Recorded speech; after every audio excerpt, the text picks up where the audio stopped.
Okay, so what if I told you that the good conversion rate you've been aiming for is, well, just average? Today we're going to completely blow up that old 2 to 5% myth. We're going to show you how the top players are hitting double-digit conversion rates across their entire accounts. All right, let's dive in.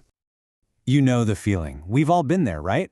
You're staring at your analytics, you're looking at that one little number, and you're just wondering, is this good? Should I be happy? Or am I getting left in the dust? The old advice gives you a simple answer, but honestly, that answer might be holding you back. Big time. Look, if you're aiming for a conversion rate somewhere in that 2 to 5% zone, you're really just aiming for the middle of the pack. I know, that might sting a little, but it's the truth. The people who are really winning out there, they are playing a totally different game, and it's about time we all learn the rules. Now this number, this is the elite. WordStream did this massive analysis. We're talking accounts with a combined $3 billion in ad spend, and they found that the top 10% of advertisers are converting at 11.45% or higher. And get this, that's not on some perfect one-off landing page. That's across their entire accounts. These are the unicorns, and today, we're going to figure out how they do it. So here's the game plan to get you into that top tier. First, we're going to redefine what good even means. Then, we'll find your industry's real benchmark, solve the tricky puzzle of free trials, and then get into the strategies that really move the needle. And finally, we'll cover the mindset shift that separates the pros from everyone else. Okay, first things first, let's talk benchmarks. Because a good conversion rate isn't some magic number you can just pull out of thin air. Nope, it's a moving target, and it changes like crazy depending on your industry, who you're talking to, and even where your traffic comes from. Context, it's literally everything. Check out this data from Unbounce's benchmark report. It tells you everything you need to know.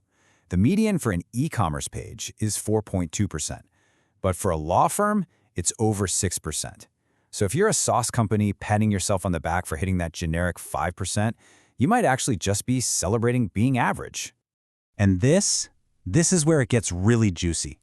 The top 25% in those exact same industries, they're hitting numbers that are double, sometimes even triple the median. Just look at SaaS. It jumps from a 3.8% median all the way up to an 11.6% rate for the top quarter. That massive gap, that's your opportunity. But it's not just your industry. You've also got to think about where your traffic is coming from. For B2B, a visitor from an email campaign is almost 3 times more likely to convert than someone who clicked on a paid social ad. So what's the takeaway? You have to be comparing apples to apples when you look at your performance. All right, let's zoom in on the SaaS world for a minute, where one specific offer is king, the free trial. It's a classic, but man, is it a major source of confusion and honestly, a lot of heartache when we talk about what a conversion really is. You can just picture it, right? Some poor founder venting over coffee. This quote captures that nightmare scenario.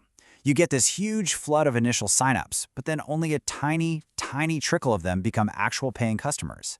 It's a super common story, and the real culprit is often the kind of free trial you're offering. So, you've basically got 2 main flavors here. Opt-in trials, where you don't need a credit card. Super low friction, easy to get people in the door. Then you've got opt-out trials, where a credit card is required up front.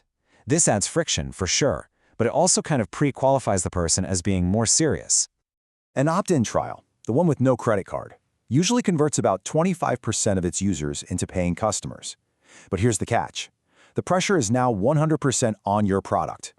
With the barrier to entry so low, your onboarding and the whole user experience better be amazing to convince them to stick around and pay up. On the flip side, an opt-out trial can convert at a staggering 50%, maybe even higher. But, and this is a huge but, a big chunk of those conversions are often just people who forgot to cancel. It might look like a win for revenue in the short term, but it can really hurt your brand's trust and lead to a ton of customer churn down the road. So, knowing your benchmarks is step 1, crucial. Now let's talk about how to absolutely demolish them. And I'm not talking about changing the color of a button. We're talking about the big foundational shifts that get you those unicorn-level results. WordStream has the perfect way to put this. Freaking out over tiny A/B tests when your main offer is maybe broken.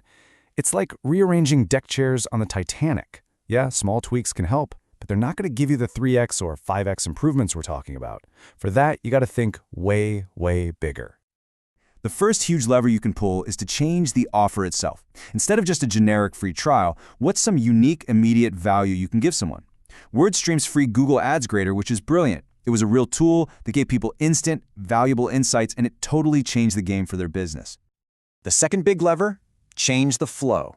Don't just force everybody down one single rigid path. How can you cut out the friction? There was this one company that tested letting people download and install their software before they ever even asked them to register. By the time the registration form popped up, the person had already spent time with the product and seen its value. They were way more likely to convert. And to support these big ideas, here are 4 pro tips from Unbounce. 1. Build for mobile first, always. 2. Be obsessed with finding and destroying friction at every single step. 3. Make sure anyone can understand your value prop in like 3 seconds flat. And 4. Use social proof, testimonials, logos, right next to your calls to action to give people that final nudge of confidence. Okay, last but definitely not least, let's talk about culture. Because you can have the best strategies in the world, but if they're not baked into your company's DNA, they're just going to fizzle out.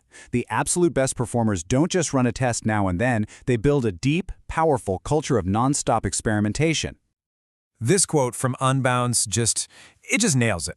Conversion rate optimization, or CRO, isn't a project with a start and a finish line. It's a mindset. It's a never-ending cycle of learning and getting better. It's a total shift in how your team thinks about growth. So, how do you actually build this culture? Well, you can start with a simple, shared list of ideas to test. Use tools that make testing easy, not some painful chore. And share everything, especially the tests that failed, because that's where the best lessons are hiding.